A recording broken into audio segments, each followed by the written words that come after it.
And welcome back to the channel. On this video, I want to talk about feeling useless, and I will describe what I mean by that. So basically, I'm talking about ghost pedaling your e-bike. Is that an issue for you or not? And I'm going to explain a little bit about ghost pedaling. So basically, if you don't know what ghost pedaling is when you get to a speed on your e-bike where you can no longer feel a resistance with your pedaling. It feels like you're just freely pedaling without helping the bike out really in any way except for triggering the motor. So that would be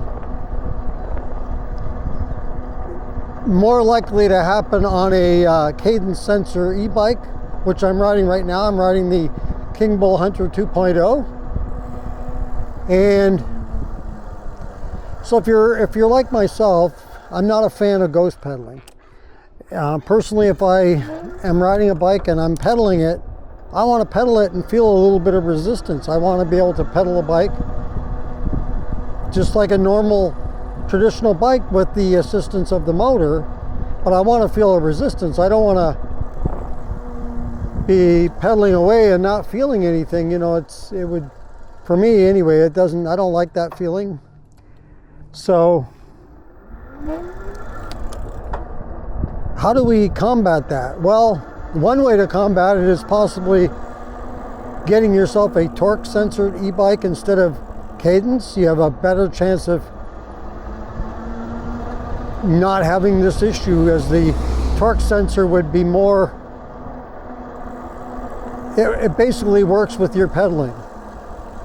So you're not going to get that ghost pedaling situation where you do when the cadence sensor, you just start pedaling and away it goes. It maxes out basically the motor at whatever pedal assist level you're at. The motor's going to quickly go up to that speed, no matter how hard or softly you're pedaling. So, but let's say you have a cadence sensor bike and you don't want to buy another bike.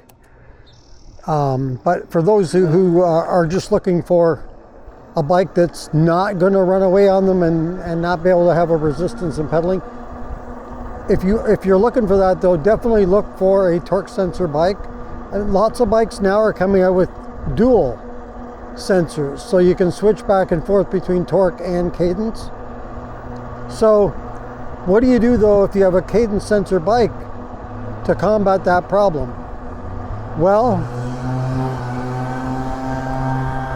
you can do what I do, and that is just go. It depends on how fast you want to ride. If you're trying to get up there in the 20 or plus miles per hour, then I don't know. There's not too many bikes that I know of anyway that I've tried that won't ghost pedal when you get up over 20 miles an hour. So the only thing you can do basically is work with your pedal assist levels. So if you find the bike is getting away on you to the point where there's no resistance pedaling, in other words, what we said earlier, ghost pedaling, we call it, then the one thing you can do is lower your pedal assist level. So if you're having that issue at pedal assist 4, say, try lowering it to 3 and see how that works, and then keep going down until you find one that's not ghost pedaling for you. So it's going to lower most likely your speed, but you're going to have a resistance. So the other thing you can do is also work with your gears, but I always find for me, I'm having my gears set up to the highest.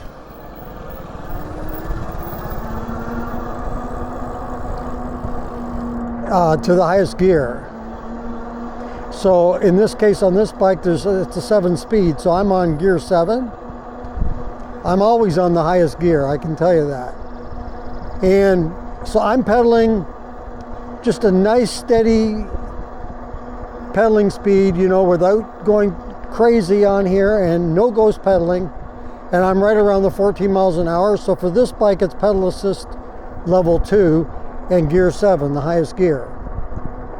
And that's where I find the sweet spot on this bike. That's why if you see me riding this bike, same with the other King Bull, the Light Rider 2.0, the folding bike, it's the same thing as this bike, same size motor and all. It's a 750 watt motor.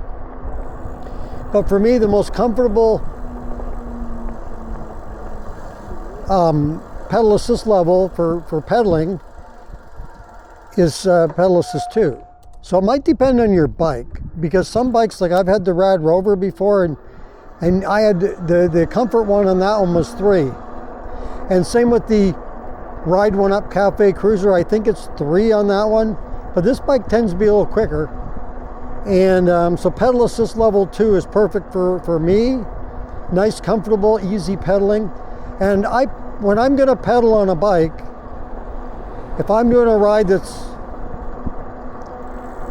going to be a pedal ride and not throttling, other than throttling like we're gonna do now from a stop sign, that's the only time I will throttle to get myself going, and then I start pedaling. If I'm gonna ride a pedal bike like today, I want to pedal the whole time, and I want to be able to feel resistance the whole time. I don't want to ghost pedal.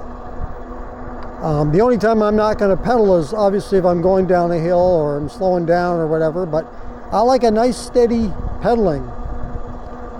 I keep a nice pace going, you know. I'm not looking for speed here.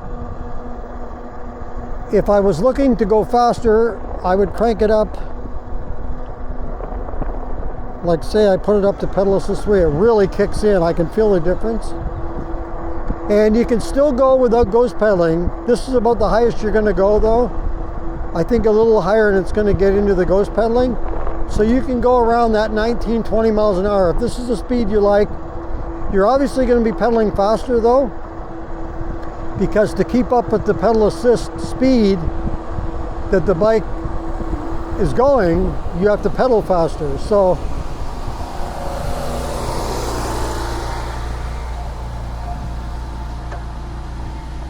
like I was saying earlier, what happens is the motor on a cadence sensor just quickly goes right up to whatever speed the pedal assist level. Now this is too fast, I'm going to go back.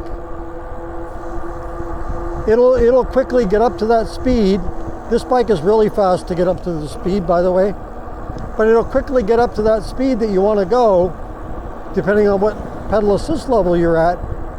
And so your pedaling is going to be obviously faster to keep up with the motor, and that's where you get that ghost pedaling where you can't keep up no longer. So on this bike, if you get beyond pedal assist 3 and this goes up to 5, those last 2 levels are going to be ghost pedaling. Like you're not going to be able to keep up with it. The one thing that's not good about that, for any bike that is class 3, which this one is, if you want to, say you want to ride, obviously you bought a class 3 bike, you probably want your bike to go in that 20 to 28 miles per hour, which makes it a class 3. Otherwise you would buy a class 2. So what makes it not so good when it's ghost pedaling, say you want to pedal up to 28, because that's what a class 3 bike does, right? It goes up to 28 and you got to pedal to get it to 28. But what if you want to pedal to 28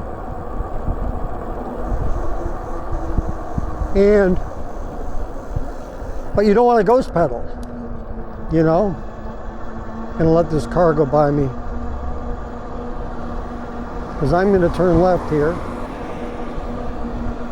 You know, it's no fun while they're turning left too and they didn't signal. Hey, I'm not gonna signal either. Anyway, it's no fun, right? I don't think it is anyway.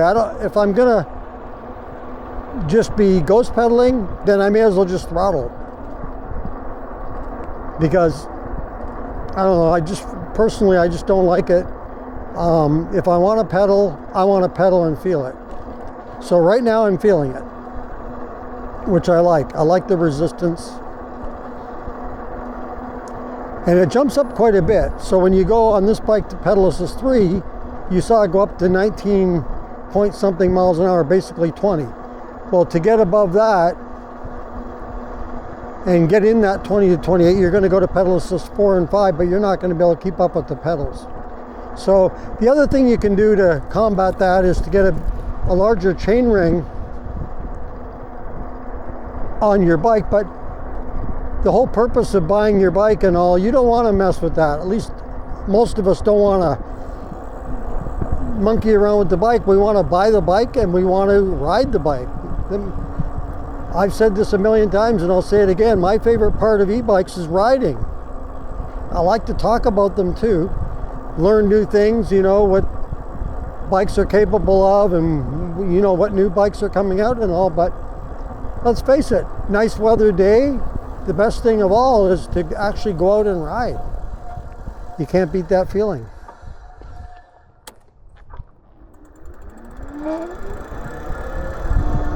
But let me know in the comments if you've got any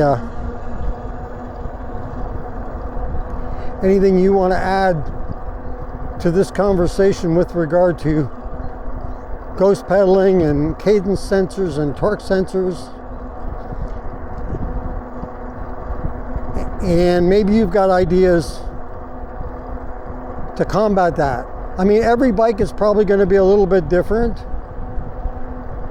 But let's face it, we can't just go and test ride all the bikes out there to find the one we like. It's almost impossible. Basically, it is impossible.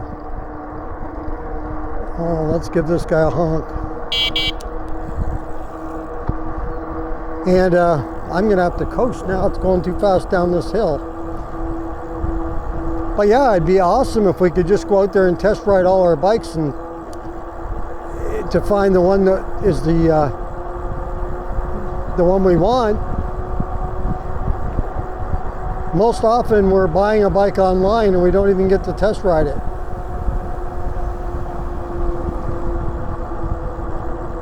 So like I say, let me know in the comments if you've got any ideas. Do you agree with me on that? As far as not wanting to ghost pedal, or do you care? And I gotta say, I have not really ridden a torque sensor bike, only once. I believe only once. I may have done it a couple times, but one stands out for sure, and that was a bike rental that I did one time in Tennessee. And the bike, I didn't like the bike. It was clunky and not good. But yeah, I think torque sensor might be the best if you're trying to go faster, that is.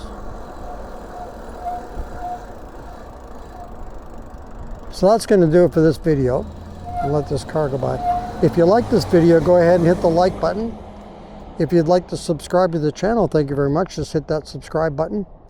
If you want to be notified as to when the next video comes up on the channel, just hit that notification bell. And if you want to comment on this video or any others that you've seen on the channel, go ahead and leave that in the comments below. Once again, thank you for joining me on this video. And until next time, be safe everyone, and keep your wheels on the road. See you later.